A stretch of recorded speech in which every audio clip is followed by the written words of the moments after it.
Have you ever found out you were funding a party you weren't even invited to? I almost deleted the email. Suspicious transaction, $1,497.28 at Lux Bloom Events. I thought it was spam until I saw the card number. It was mine. Here's the truth. Over just 5 days, my family charged more than $14,000 to my backup credit card for a lavish bridal shower I didn't authorize and never agreed to fund. They even printed a banner, sponsored by my sweet sis. I wasn't sweet. I was blindsided. I used to be the reliable one, the daughter who never complained, always helped. But this time, it went too far. And if you've ever felt like your boundaries were optional to the people closest to you, this story might feel uncomfortably familiar. In this video, I'm sharing how I took back control after being financially drained by my own family, what steps I took to report unauthorized use without going straight to court, and why sometimes saying no is the most loving thing you can do for yourself. I sat across from my parents in a mediation room, not to demand repayment, but to demand respect, and I signed the one document that changed everything. These charges were not authorized. If you've ever kept quiet to keep the peace, watch this. Don't wait until your account is empty to realize silence isn't love. Sometimes healing starts with one boundary and one brave decision to say enough. Before we dive into the story, I'd love to get to know you a little better. Drop a comment below and let me know where you're watching from. That way I can send you a special shout out. Now, let's begin our story together. I almost deleted the email. It had slipped in between my work invoices and a coupon for half-off dry cleaning. The subject line just read, "Suspicious transaction detected, $1,497.28 at Lux Bloom Events." I squinted. Lux Bloom? I didn't recognize the name, but I knew the last 4 digits of the card. It was mine. I stood still in the kitchen, one hand still resting on the microwave door. My pad thai sat cold and forgotten. I pulled up my credit card app with a sense of growing dread. The screen loaded slowly, like even the app didn't want to be the bearer of bad news. 5 transactions. March 9th, Lux Bloom Events, $1,497.28. March 10th, Prosecco Station Rentals, $724.90. March 11th, Balloon Wall Installations, $612. March 12th, Grand Oak Pavilion Deposit, $4,000. March 13th, Lavish Graze Boards, $885.34. I scrolled back up. Grand Oak Pavilion. That was one of the most expensive venues in Raleigh. I clicked the name and searched the vendor online. It was a wedding venue, luxury, indoor floral arches, velvet seating. Perfect for bridal showers, the website boasted. That's when the dots connected. My stomach dropped as I dialed the one number I was hoping wouldn't pick up. Mom answered on the second ring. "Oh good, you're home," she said, her tone bright like we hadn't spoken in 3 weeks. "Did you get the card alert?" "Yeah, I got it," I said slowly. "What's going on, Mom? Why is Lux Bloom charging almost $1,500 to my card?" She paused, then sighed. "Oh, that. It's for Chloe's bridal shower, honey. Don't worry, we're handling it." I gripped the edge of the counter. "Mom, that's my backup card. You said you'd only use it for that hotel deposit last year. You promised." "And I meant that at the time," she said quickly, like that was enough. "But Chloe's shower got bigger. You know how it is. Once people started RSVPing, we had to upgrade everything. And you weren't using that card, so I figured—" "You figured what?" My voice was quiet, but the tension wrapped tight around my ribs. "We'll pay you back," she said, brushing me off. "Eventually, we're good for it. Come on, Nat, this is what families do. We pull together. You make more than enough." I ended the call before she could finish. For a few seconds, all I could hear was the tick of the microwave clock and the light drizzle against the kitchen window. I opened the fridge, closed it again. My appetite was gone. My phone buzzed. Jasmine. "Want wine or a lawyer?" I stared at the screen. Then I refreshed my credit card app. Balance. $103.97. I sat down hard on the kitchen stool, still gripping my phone like it might morph into an answer, or maybe just scream on my behalf. But all it gave me was numbers. Cold, hard numbers. $7,719.52. That was just what I'd seen. I hadn't even gone further down the list yet. The payments were all clustered over 5 days. 5 days, and they had spent more than 2 months of my rent on monogrammed champagne flutes and fondue fountains. I checked the delivery address on the Lux Bloom receipt. It wasn't even my parents' house. It was Chloe's new condo, the one they helped her buy last fall. They didn't even try to hide it. I got up, walked to the window, and watched as the wind pulled cherry blossom petals loose from the neighbor's tree. They danced through the rain like confetti. Bridal confetti, I thought bitterly. Eventually, Mom had said. Eventually wasn't going to cover interest, or my rent, or the emergency dental bill I was already saving up for. Eventually wouldn't fix the fact that they hadn't even thought to tell me. I sat back down and stared at the phone again. This wasn't just about the money, it was the assumption. The silent expectation that I would just be okay with it. I'd always been the dependable one, the one who didn't complain, who handled things, the one who, by unspoken agreement, could be borrowed from, emotionally, financially, logistically, but now they'd maxed that out. I typed out a message to Jasmine, me. I didn't authorize a single cent, and they don't even think they did anything wrong. I hit send.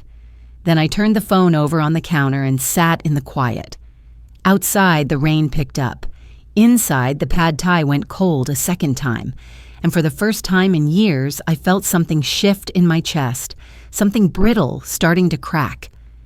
You always overreact, Mom said, arranging yellow tulips in a clear glass vase like we weren't having the conversation that had kept me up 3 nights in a row.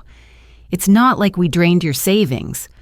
The kitchen still smelled like sugar cookies and lemon polish, the way it always did the week before Easter. Pastel napkins and dyed eggs littered the counter next to a white box labeled, "Shower favors do not touch." I hadn't even taken my jacket off yet. I stared at her. That card wasn't for decoration, Mom. It has my name on it, my balance, my credit score. She adjusted a daisy, snipped the stem slightly shorter, then stepped back to admire her work. And you're acting like we robbed a bank.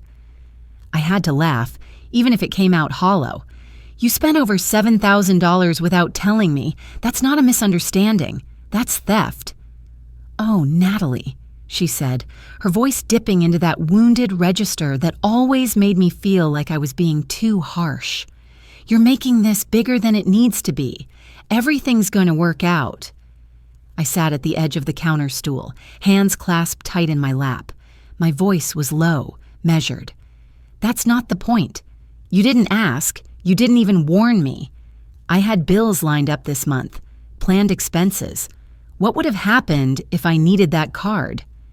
She was quiet for a beat, wiping her hands on a pastel dish towel. Then, without looking at me, she said, "You're not 15 anymore, Nat. You've got a good job. You're not scraping together babysitting money for summer camp." And just like that, I was 15 again.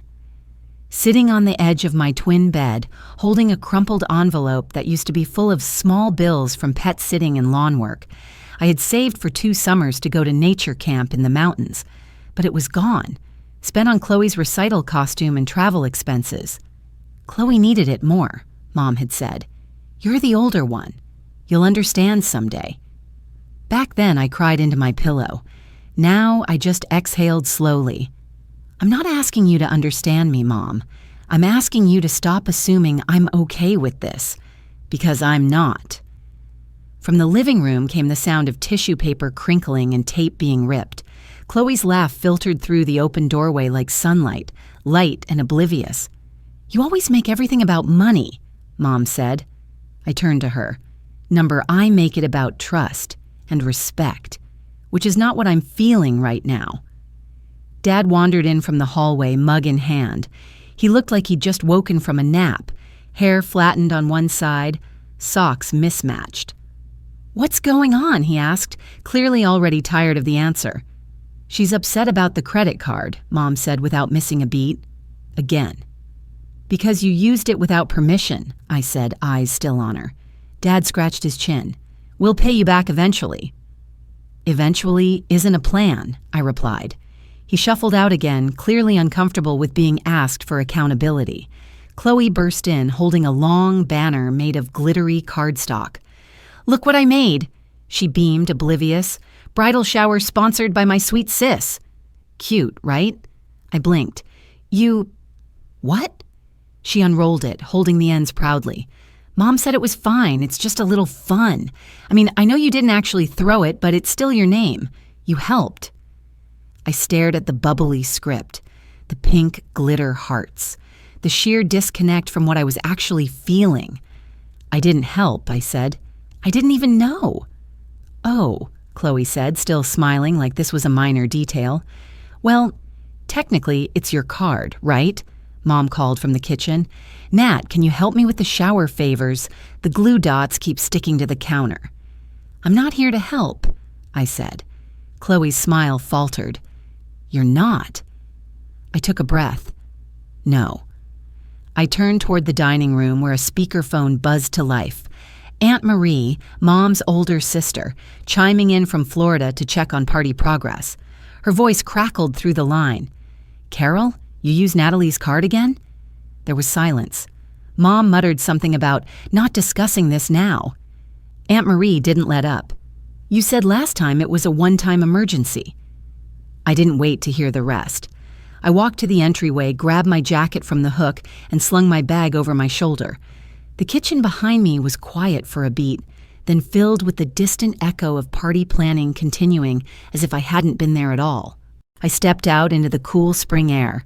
The neighborhood smelled like wet grass and charcoal from someone's early grill. Birds chirped like nothing was wrong. My coffee sat untouched in the cup holder. I didn't even finish buckling my seatbelt before I slammed the door shut, the sound loud and clean in the quiet suburban afternoon. It wasn't a dramatic exit. It was a clear one. For once, I wasn't the one who stayed, who smoothed things over, who helped with decorations and smiled through resentment. I was the one who left. And that silence, the one that came after the door closed, was the most honest thing I'd heard all day. Jasmine didn't even say hello. She met me at the door with a glass of wine and a stack of Post-its. Her apartment smelled like eucalyptus and wet paint, something she'd probably started and forgotten again.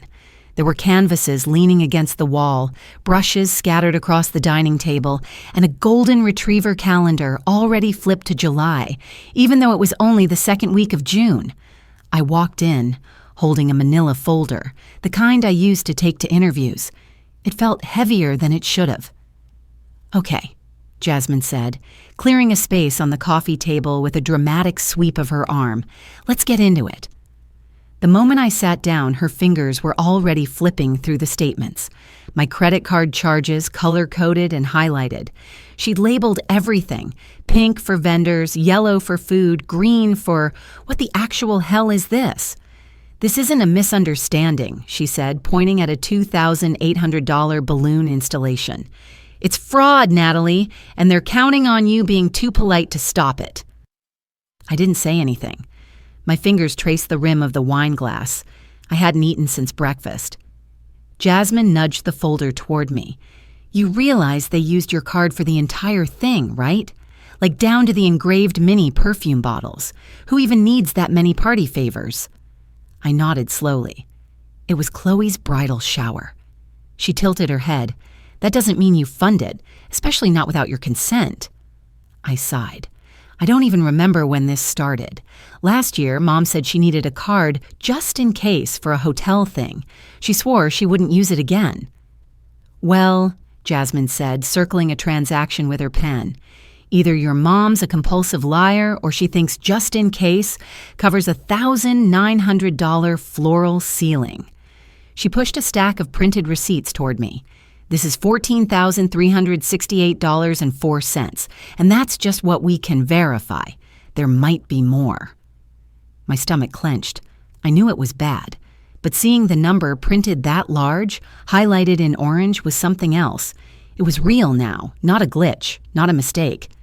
Real. I whispered, I don't want to press charges against my mom. Jasmine looked at me, steady, not harsh. Then don't, not yet, but at least call the bank, find out your options. So I did. I put my phone on speaker and dialed the fraud department.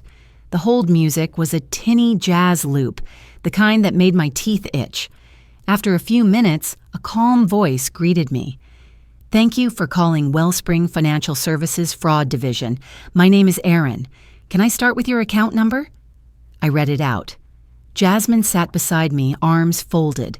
After verifying my identity, Aaron asked what prompted the call. There are charges I didn't authorize, I said. Almost $15,000. Events related. Aaron clicked her keyboard. Yes, I see several transactions starting in late March. Were these made with your card? No, I said. My mom had access. She used it for my sister's bridal shower. Aaron paused. Was your mother listed as an authorized user? She had the card information, but I never formally added her. Unfortunately, Aaron said, if she had ongoing access and wasn't reported as unauthorized, it becomes a gray area. You'd need to file a formal fraud claim for us to investigate. That would trigger a freeze and a review process. I hesitated. Would that start legal action? Not necessarily, Aaron replied gently, but we'd need a written affidavit to begin. Otherwise, we must consider the charges as potentially authorized. Jasmine was already pulling a printed form from her laptop bag. Here, she said, sliding it toward me. Just fill it out. You don't have to submit it. Just see how it feels. I looked at the form. It was standard. Name, address, dates, total amount disputed, a small space at the bottom. Please describe the incident in your own words. I picked up the pen. Describe the incident. What could I even say? My mother stole from me.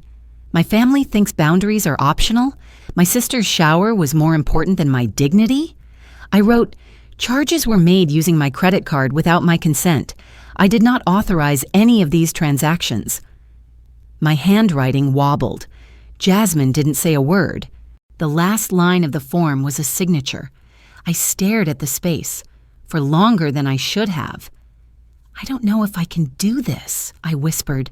Then don't, Jasmine said, but don't leave it blank either. Her words sat heavy on the air. I looked down again, and then I signed. It wasn't a bold signature. My hand shook, but it was mine. I set the pen down. Jasmine didn't cheer or clap. She just nodded like she'd seen a door open somewhere behind my eyes. That's not a betrayal, she said softly. That's a boundary. We sat in silence for a minute. Outside, a dog barked. Somewhere, someone slammed a car door. I leaned back on the couch, letting the weight of the folder slide off my lap and onto the floor. I looked at Jasmine. If I don't do this now, I said, my voice steady for the first time in days, they'll do it again. She didn't have to say anything.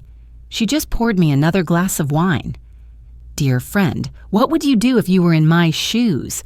I bet you can't guess what's coming next. But before we go any further, drop a 5 in the comments if you're still with me, because what happens next might just leave you speechless. The blinking red light on my desk phone didn't mean much at first. I assumed it was another vendor update or maybe a misplaced sales call. It had been a long Monday. Quiet cubicles, filtered sunlight, and my co-workers whispering about weekend getaways while I wrestled with spreadsheets that refused to balance. But something about the length of the message, 1 minute, 32 seconds, caught my eye. I dialed in. Ms. Quinn, this is Officer Decker with the Wake County Police Department. We received a preliminary fraud report linked to your name and financial account ending in 1183. This is a courtesy call to confirm we're reviewing the documentation submitted. We may require a formal statement. Please return the call at your earliest convenience. I froze, hand still on the receiver. The line had already gone dead, but the words clung to the air like fog. This was it, the line I told myself I'd never cross.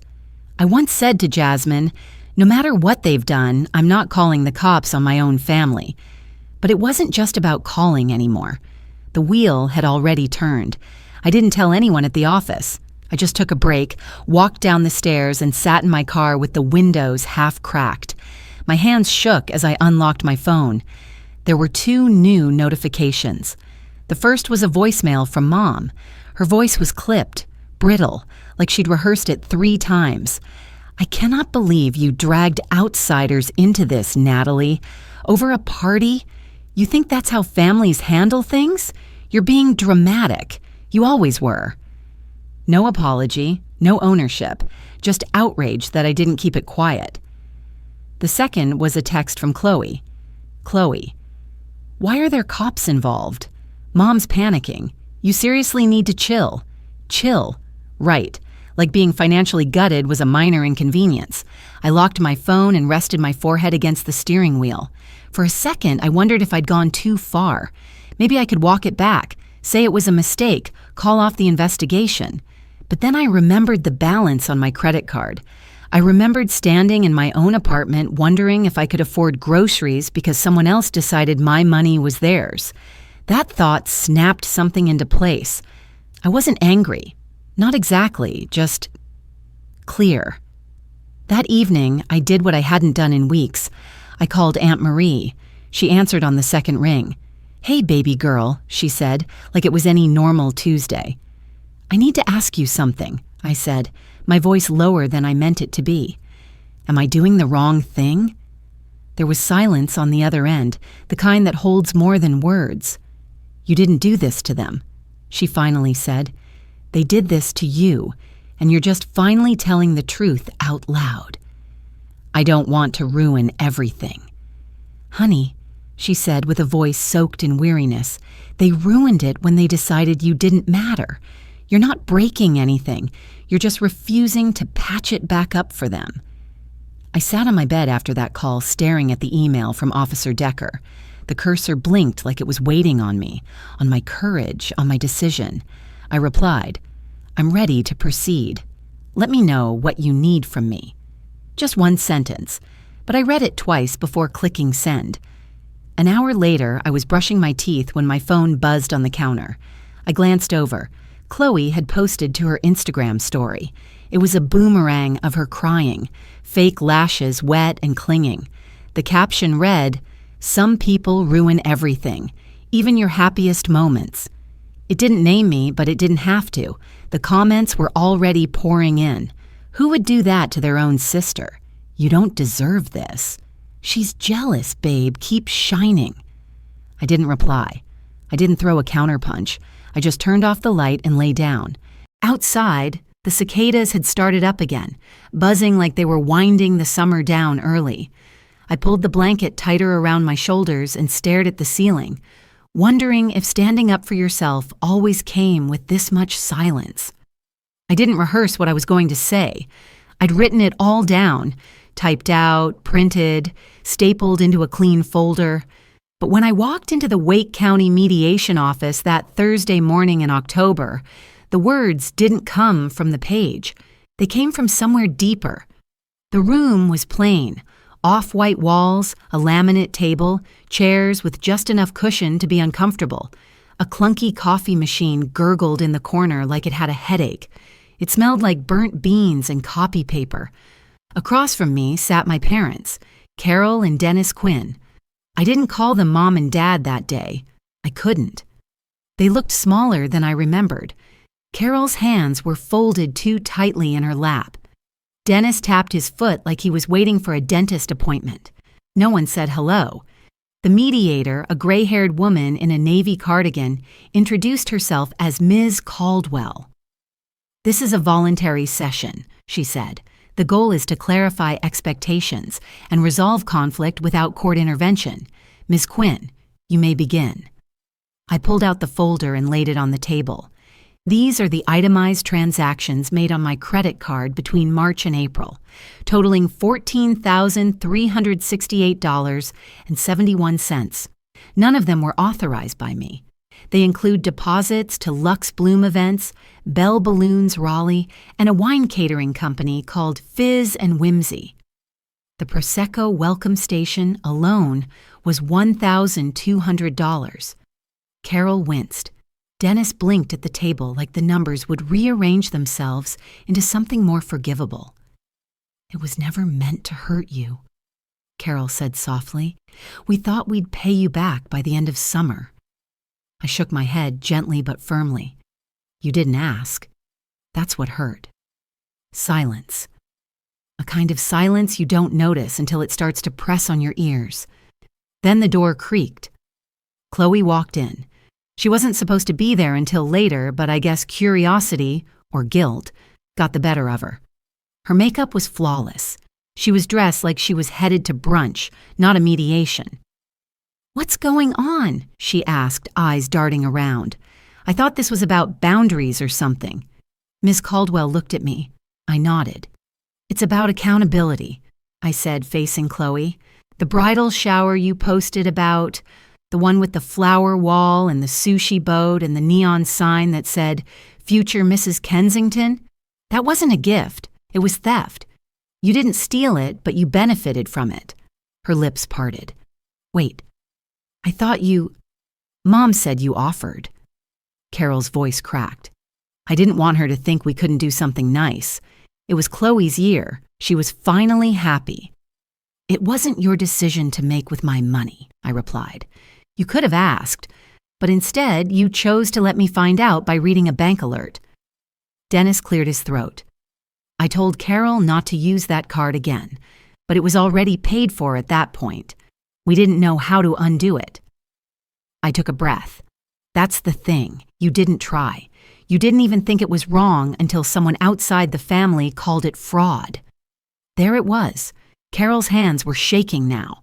I didn't know how to ask for help without sounding like a bad mother. I looked right at her, not with anger, with clarity. "You weren't a bad mother because you needed help. You became one when you took it without asking." That line hung in the air like the final note of a song. Chloe sank into the seat beside Carol. For the first time in years, she looked at me like she saw the whole picture, not just the version our parents painted. Miss Caldwell cleared her throat. "Miss Quinn, are you seeking repayment today or further legal action?" I paused. Part of me wanted an apology. Another part wanted every dollar returned, plus interest. But mostly, I wanted something else, something harder to ask for. "I'm seeking acknowledgement," I said, "of what was taken. Not just money, but trust. And I want it on record that I don't co-sign silence anymore." Carol dabbed her eyes. Dennis stared at his hands. Chloe looked at the mediator like she was the only adult left in the room. Ms. Caldwell nodded and turned a page. "Do you want to proceed with pressing formal charges?" I looked at the folder in front of me, at the neat printouts and highlighted lines, at the work I had done to be heard, and I looked up. The power I felt in that moment didn't come from the threat of punishment. It came from finally choosing myself over peace. "I need a few minutes," I said. 3 weeks had passed since the mediation, and winter had settled into Raleigh with a quiet kind of heaviness. It was the sort of cold that made everything feel slower. Traffic lights seemed to take longer, store clerks moved a little more deliberately, and even my thoughts had picked up the rhythm of January's drag. I had started spending more time alone, not in isolation, but in something closer to clarity. Jasmine called it healing in layers. I called it finally breathing. I was at Elm and Iron Cafe, a familiar spot with warm lighting and the smell of cinnamon syrup that always clung to your clothes. My table was by the window, where I liked to watch the world pass without getting involved. The barista knew my name now. I didn't know if that was comforting or just a sign I came here too often. That's when my phone buzzed. It was Chloe. No gifts, no exclamation points, just her name. And then, "Can we meet?" I stared at the screen for a full minute. The last time she'd texted me, it was a crying emoji over an Instagram post. This felt different. We met the next day, same cafe, different corner. She arrived right on time, coat zipped to her chin, fingers curled around a paper cup, like it might shield her from more than the cold. "I don't want Mom speaking for me anymore," she said, sliding into the seat across from me. I blinked, unsure if I'd heard her right. "That's new." She glanced down, then back up. I know I was complicit. Not actively, but in the way I didn't question anything. I've been thinking about the way we grew up, how Mom always made it sound like you owed us something. I said nothing, letting her fill the silence. She'd tell me you were the strong one, the responsible one, that we could count on you. I didn't realize that meant she was counting your money, your time, your peace. She sipped her coffee, then added, "I moved out. Found a studio near Glenwood. I canceled the second bridal brunch. I'm paying for my own florist now." A smile tugged at my mouth. "Well, miracles do happen." She chuckled lightly, eyes glassy. I didn't know, Nat. I honestly thought the shower was your gift, that you were just being you. I was being what she expected, I said softly, not what I wanted. A long pause settled between us, one I didn't rush to break. People passed behind her in coats and scarves, the door swinging open every few minutes with a gust of wind and chatter. Inside, the cafe hummed with life. Students hunched over laptops, retirees reading newspapers, someone ordering extra caramel for their drink. Normal life. Still going. "I don't hate you," I added. But I did need distance, not just from Mom, from the dynamic we all grew up in. Chloe nodded slowly. "If we ever get close again, I want it to be because we choose each other, not because Mom expects it." Those words landed deep. For the first time, it felt like she wasn't just repeating something she'd heard. She meant it. We didn't hug. We didn't cry. We sat together, sipping coffee, making space. Eventually, she looked at her phone and said she had to go. "I'm not running away from her," she said as she stood, "but I'm not hiding behind her anymore either." After she left, I didn't rush out. I stayed in that booth, watching the steam curl from my second cup of coffee, letting the quiet return. There was no dramatic swell of closure, no montage playing in my mind, just a steady awareness that something had shifted, subtle but irreversible.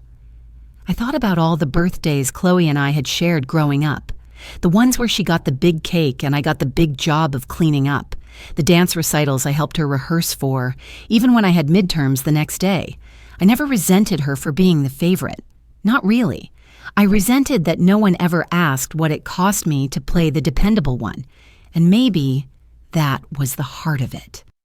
I was never angry about the shower or even the money. Not exactly. It was the erasure, the assumption that my boundaries were optional, that because I didn't raise my voice, I didn't have anything to say. Now they knew. Chloe knew. And for once, she didn't try to rewrite it. She just sat with me in the discomfort, which sometimes says more than any apology. Back home, I opened the kitchen drawer where I used to keep my old credit card statements, neatly filed, tightly controlled.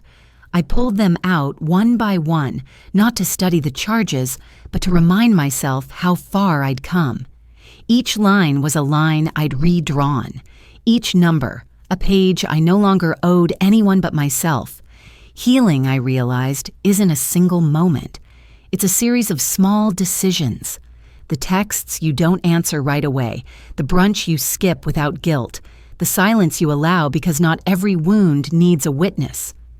I tucked the old papers into a shredder bin, not out of anger, but ceremony, a quiet one. Then I looked around my apartment, the framed prints, the chipped coffee mug, the faint scent of the candle Jasmine gave me. Everything here was mine, earned, fought for, protected. Some people lose their family in one loud break. Mine frayed slowly like fabric worn thin. But I didn't lose everything. I gained something else, the right to choose. And I was finally choosing me. Some people think healing only comes with an apology, but sometimes it begins with a choice. That day in the coffee shop, I didn't need big words or perfect closure. I just needed space to breathe and to be heard. Families aren't perfect, but the real test isn't how often we forgive. It's whether we learn to set boundaries that protect both love and dignity. In the end, choosing peace doesn't mean erasing the past. It means making room for a better future. If this story reminded you of your own journey, I'd love to hear about it. Leave a comment or just take a moment to reflect, because every voice, including yours, deserves to be heard. And if this story spoke to you and you believe in quiet victories, personal growth, and stories that matter, make sure to subscribe to the channel. There's so much more ahead, and I'd be honored to share it with you.